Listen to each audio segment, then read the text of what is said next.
What's up, Cardfighters? Chris here from Vanguard Central. We got an updated Musketeer deck profile for y'all, so stay tuned. Stand up, Vanguard!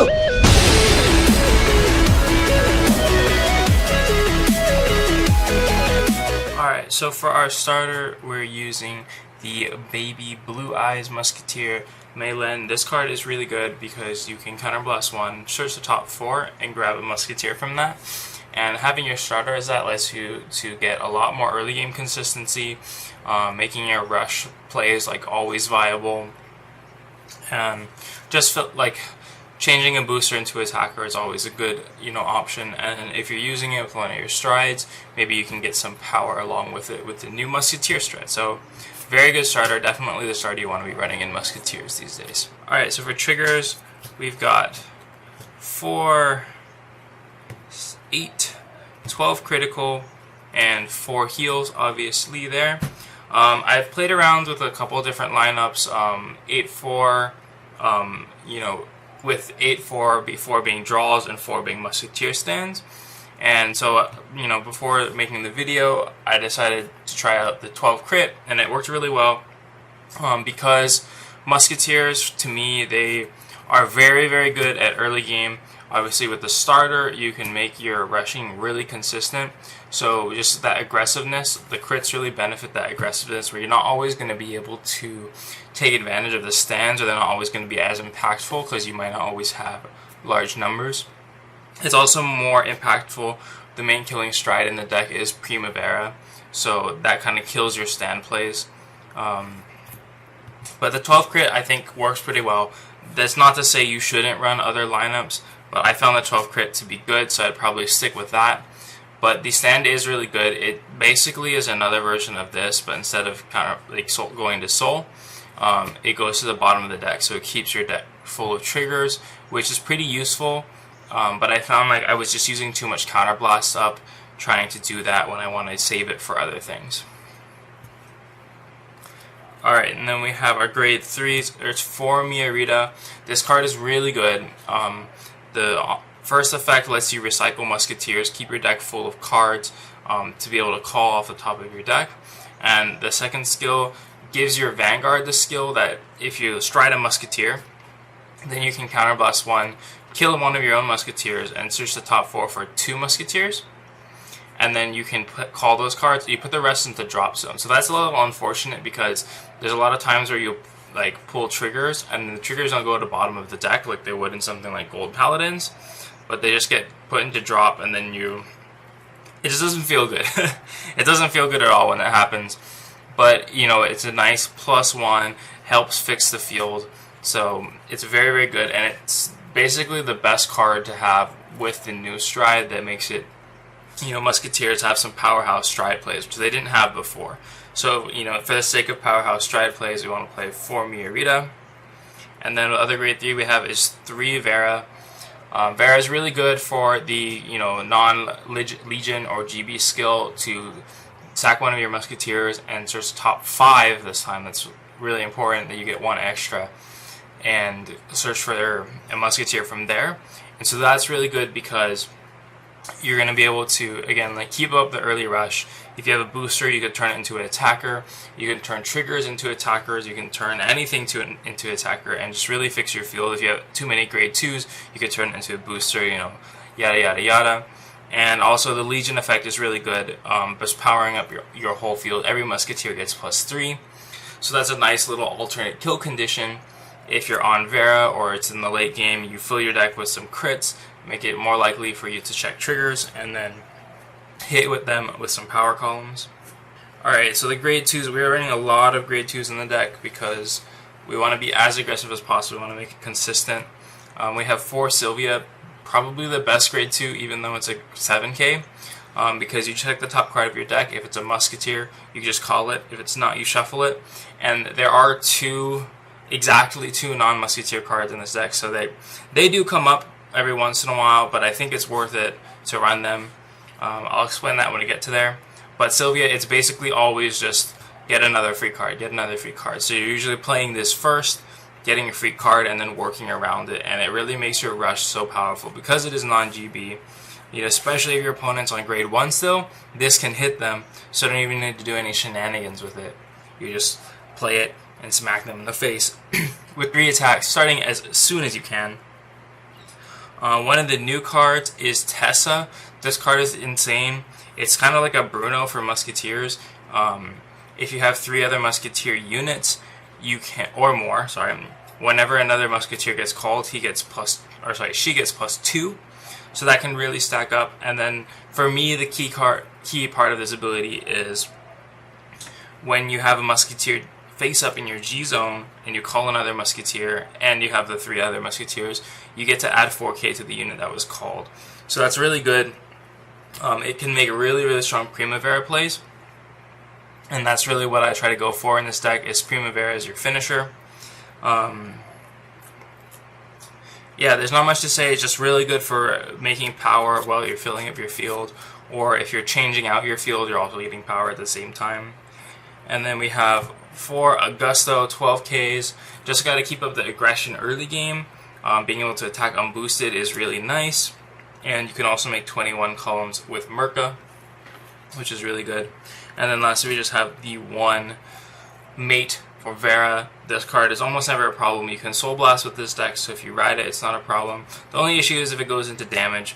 But since Legion isn't our main strategy, it's kind of like a backup. Just make sure you heal it before that, before you really need to Legion.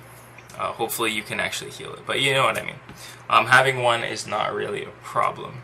But we are running the 13 grade 2s just so that you always have grade 2s to call, to be aggressive with early. Again, it's very, very good at rushing. And so we're trying to emphasize on that. For grade 1s, we got 4 Musketeer PGs. We want them because of Sylvia. We have 4 Mercas because they fix numbers. They make 16s with Sylvia. They make 21s with Aweso. It's really nice to have that extra little boost, in your numbers. So can't do without that. We got 3 of the new Tatiana, which is a stride fodder, kind of. You get to retire it when you want to stride, and you're at GB1. And then you can stride a Musketeer. So it can't be used for everything. That's why I'm not running 4. Because say you want to go into Primavera, you want to go into Asha or some other stride, you're not able to do that with Tatiana. You have to go into the Cecilia stride or the new one.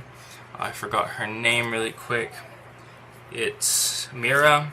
So you can only go into Cecilia or Mira stride with this card, and you already have to be at GB1. So you have to G-guard if you have to Strode already. So it's mainly there as a 7k body and some consistency with striding, since we're only running 7 grade 3s. And lastly, our 2 non-Musketeer units are going to be stride fodders. This is important. You don't want to run too many grade 3s, I think, in this deck, because then you'll run out of shield value. And just having more grade 1s makes your grade 1 riding more consistent. It allowed us to open up, space for more grade 2s. So it's definitely worth the, slight chance that you're going to miss on Sylvia. And having stride fodders over, grade 3s, that's mainly a ratio thing. But, not having these stride fodders means you only have 7 grade 3s. And you really want to be striding for Mia Rita. Since this is what the deck is kind of focused on, and the mirror stride is so great. So it's mainly to keep our ratios, nice, and also be able to stride consistently. Alright, all that, I've talked a bit about the strides as we went through, but the stride zones, we have 1 Cecilia. This is actually really important because sometimes you want to stride a plain Musketeer first, just to use Mia Rita's skill to counterblast 1, kill a Musketeer, and get 2 back, so you get, you get to build your field a little bit that way. So it's actually really important to have 1 of these. And because it sets up some later turns, you can have if you first stride a Musketeer, you'll have 1 face up for when you want to make other plays, and that makes Tessa active. So that's really important. I added 1 Atmos for fun. If you just want to get some damage in, you already pushed them to high damage. You just want to Atmos them and make them lose a PG or hope they don't have one and just get the game.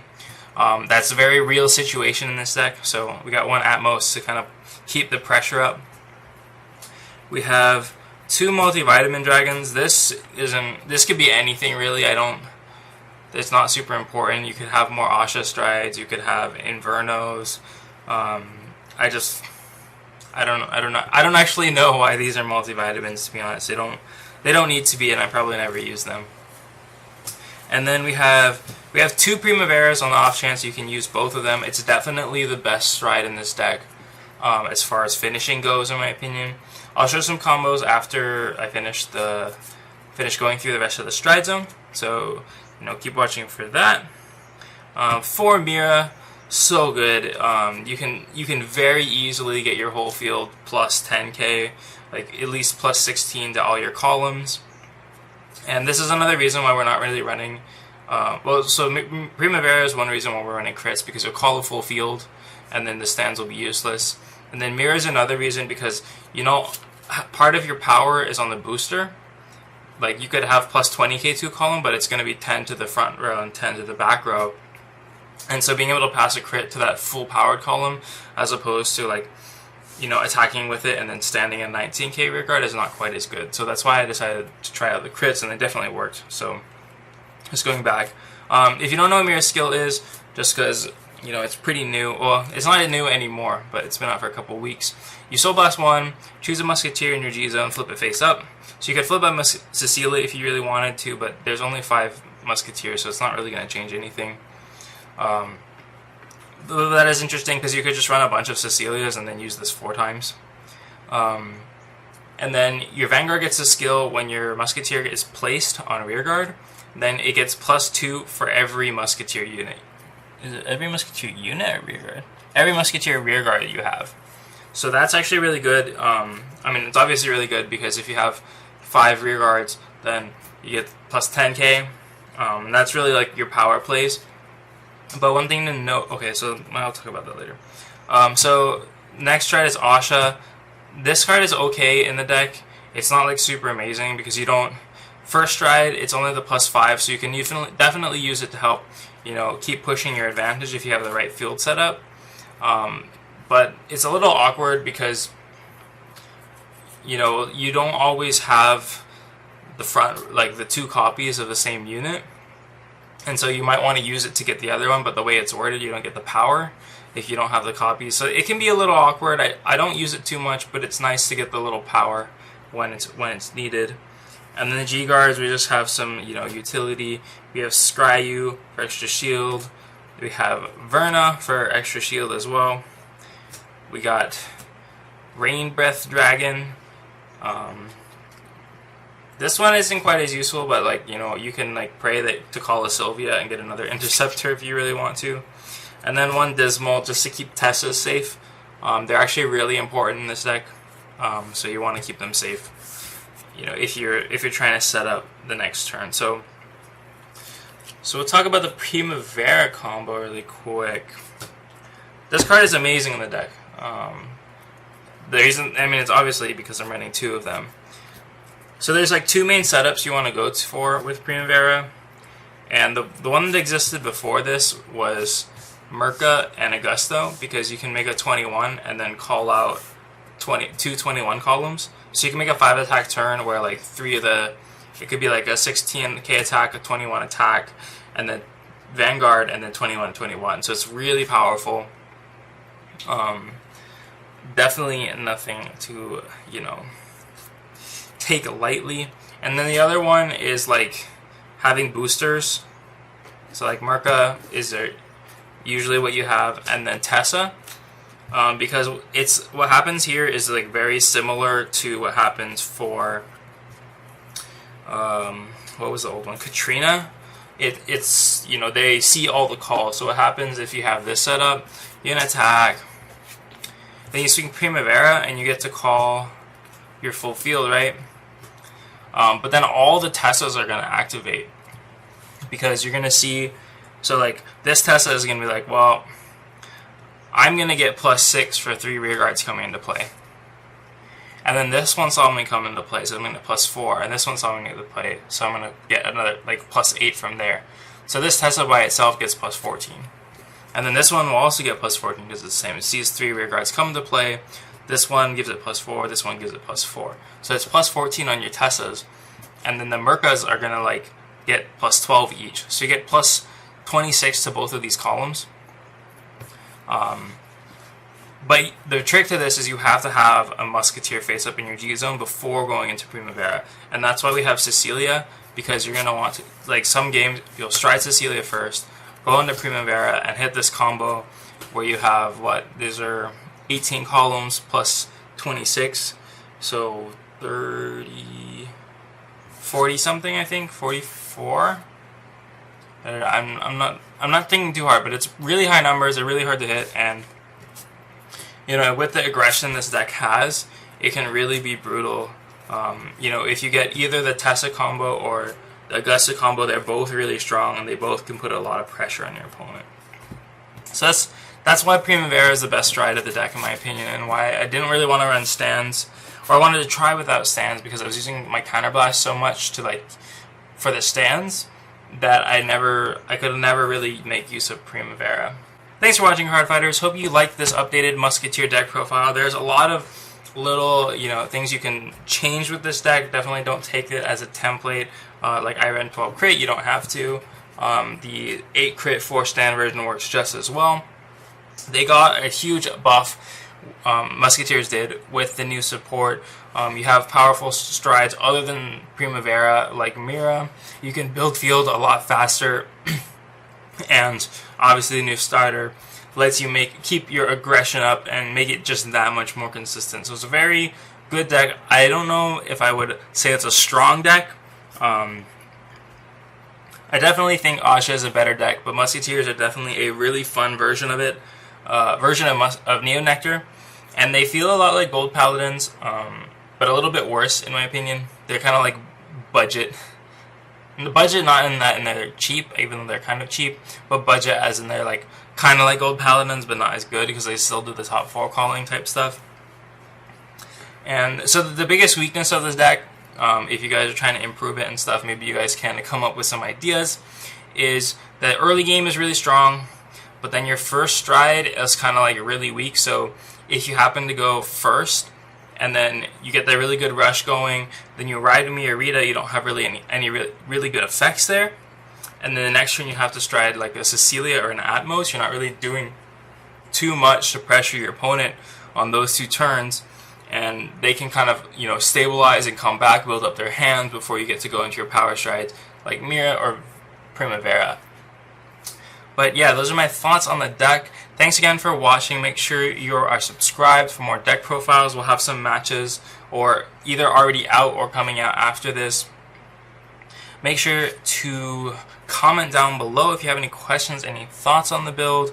Give us a thumbs up, helps out a lot. And yeah, that's about it. Vanguard Central, out.